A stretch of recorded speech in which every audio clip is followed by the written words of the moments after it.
Hello and welcome to EMS Cribs, room 213. Of course, the dolphins. When you first enter the room, of course, we have a lot of really great posters. The one we have to talk about, considering this is a social studies classroom, is Thinking Like a Historian. So this is one of my favorite posters here. We don't talk about it too much, but something we'll visit throughout the year. We'll kind of go around the perimeter of the room and talk about all of the neat things that are in here. We have our classroom values posters that we created at the beginning of 7th grade because it's important that we all have an agreement on what our classrooms should look like on a daily basis. This is a little bit of Miss Lane's space, and I'll show you her desk in a little bit. We have the 3 before me poster, so we're not asking Mrs. Flores constantly a million questions. You can ask your friends, you could use your brain, you could use your computer, Google it. That's why we have Chromebooks. Here we have a standing desk for when people need to just stand up so they can focus. In the back here, we have our games. We use these for Show Me the Money. So we've got Life, Monopoly, Clue, some nice clipboards for when we do partner work.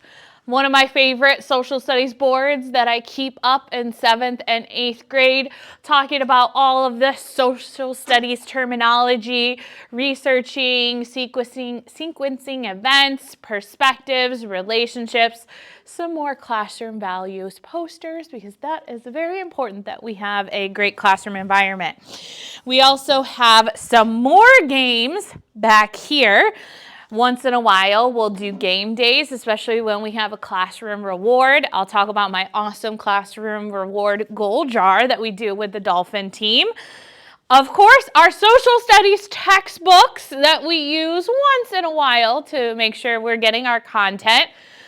Homework turn-in bin, some supplies, because we all know 7th graders never come with their supplies. It's inevitable. If you're absent, you can check these folders to see where you may have missed your work.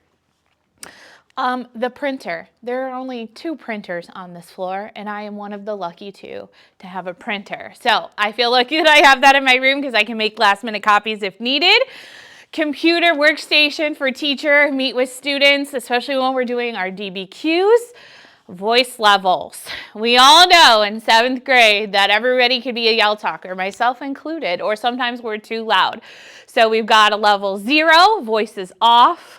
Level 1, whisper voices. Level 2 is if they're working with a partner. Level 3, a table talk. And sometimes, unfortunately, some classes can be a level 4 where it's like party time, woo, except for it shouldn't be. So we should never get to a level 4.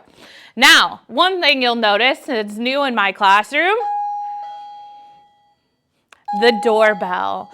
So Mrs. Flores has this handy little remote, and it is an attention getter, supposed to be time when it is time to move on to the next activity.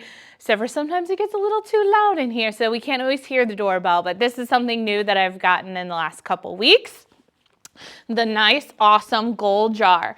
So at this point, we are on a 5-day streak, so I'll explain a little bit about this gold jar.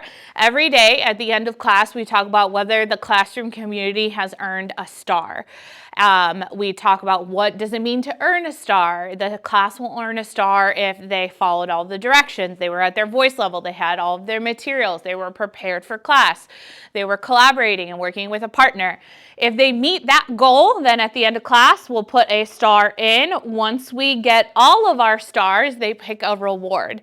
It could be a bunch of different things, a homework pass, a piece of candy, something from the prize bin, some free time. So they get to choose this. This is the big one, and we have this that's used for 3rd trimester. We all know 7th graders never have pencils. Every single day is inevitable that we need a pencil, so this is the pencil sign out. This is our reminder about our voice levels, so a little mini poster here, of course with my Bitmoji because it makes me happy. I will talk about the interrupt poster. There's a bigger version on the other side of the room. These are our group's norms when we're working in groups, just reminders of what we should be doing. For example, O is on task behavior. Of course, nobody ever expects perfection, myself included, but it's important that we're always doing what we need to in class. We have our calendar, which is actually updated for once. Sometimes I can be bad about updating that. Another classroom values poster over here. Schedules, because I can never remember our times of when class is over. And my desk. This is our Band-Aid section because almost on a daily basis, somebody always needs a Band-Aid, a paper cut, I don't know. So there's lots of Band-Aids in here, tissues. These are books that students can borrow. This is an extra desk that we have over here. On the back side of the cabinet is another bookshelf with materials that I access only. My secret hiding oasis for the candy jar. Don't tell anybody. It's a secret. Over here on my desk, of course, I have my computer, some calculators. Of course, as a social studies teacher, everything American history in one big fat notebook. Refer to this from time to time. Up top, we've got some Brain Quest, which we used a lot during our Constitution unit as a fun little activity, as well as the pencil Mrs. Flores sign that was gifted to me. Work that needs to be graded, of course, every teacher has that. We're always so behind somehow. There's never enough time in the day. My little pumpkin spice latte that was gifted to me by Mrs. Bard, so shout out to her, because you will often always see Mrs. Flores with a coffee in her hand at some point in the day. DVD collection. We've got America, Story of Us. This is a great one that we watch a ton in 7th grade. We also recently watched the Lorax during IAR testing because we had extra homeroom time. It was a great thing to show. Everybody was quiet and loved that.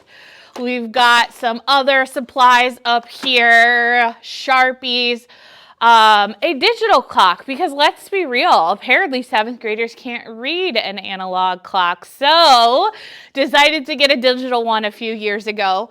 Some other teacher supplies, of course a teacher staple, Post-its, the lined ones. These are the best kind. Chargers. 7th graders never ever come with charged Chromebooks. Therefore, there is a whole bin labeled Chromebook chargers. We've got some morning passes in case you need to come in early. The other staple that 7th graders never have is headphones. So I have student use headphones that anybody can use if they need them. Privacy folders whenever we're taking a quiz or a test, or it could be IAR testing or MAP testing that we have coming up as well. This is one of my favorite all-time posters that I have made. When is it okay to interrupt? So I'm going to go over this one because this one is my favorite. If there is a fire, of course, now this isn't science, so hopefully there's not going to be fires going on, but if there is, you can interrupt me. If you have a venti brown sugar shaken espresso, you can absolutely interrupt me. I would gladly accept that. If there's a true emergency, you can interrupt me. If you're not okay, I don't do sickness and throw. If you're gonna throw up, please interrupt me. Run out of the room. Oh, I can't do it. If I won the lottery, I might quit the next day. Depends how much I win. But if I win a couple mil, then yeah, I'm out. Bye. Let's see. If there is a zombie apocalypse, because we all know there's a million zombie movies, then sure, you can interrupt me. Or my favorite celebrity crush. In case you want to know, it's Chris Hemsworth, Thor. So if he is here, you can absolutely interrupt me. Or Derek Shepherd, which I can't remember his actual name from Grey's Anatomy, because he's one of my faves. So love those. We've got some more motivational posters because every teacher has motivational posters. And then this half of the room is Miss Lane's area. So she teaches some 6th grade CFC, some 7th grade CFC, as well as some 7th grade language arts. So she's in here in the morning time, and she also shares a room with Mr. Sider. So she's in 2 different rooms. Then over, kind of circling back around, we've got The empty bookshelf, which serves as an area for when you leave your stuff in the room. Again, 7th graders are constantly leaving their stuff, their water bottles, whatever. So this is that space. If you leave it, it's going here. Sometimes it gets forgotten about, and every once in a while, I'll remind everybody so that we can make sure we have all of our stuff. All right, now you all got to go. I got to get to work, so see you later.